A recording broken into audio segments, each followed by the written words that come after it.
abantu bo mu gihe cy'iherezo bazoba bafise ishusho ryo gusenga, apparence de la piété. Abantu bo mu gihe cy'iherezo bazoba basa n'abakristo. Muba mumaze kubibona? Mu bintu byose baravuga bwana sifiwe, mu bintu byose baraposta amaverse chaque matin kuri statut. Mu ishusho dusa n'abantu basenga, ariko ngo kandi ngo tukagira gute, ngo tugahakana ibigize ariko bagahakana ubushobozi bwako, ariko tugahakana ubushobozi bw'iyo mana. Dusa n'abasenga, dusa n'abakristo, nico gituma dushoka abantu, nico gituma duskandariza abantu. Abantu bazi ko turabakiza, abantu bazi ko bakijijwe. Iyo abantu bakuravye mu nyifato yawe na fréquentation yawe n'amagahunda yo mu rushengero, usa n'umuntu asenga.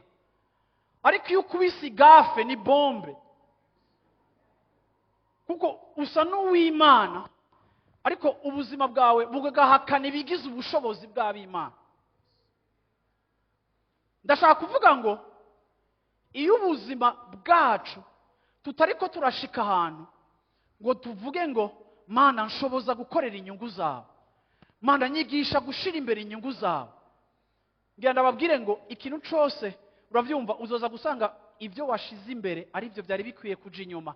Ariko muri kino gitondo ndiko ndashaka kubahimiriza ngo harageze mu buzima bwawe, nimba hatanacerewe, harageze mu buzima bwawe kutangura kwiyumvira ku nyungu z'ubwami bw'Imana.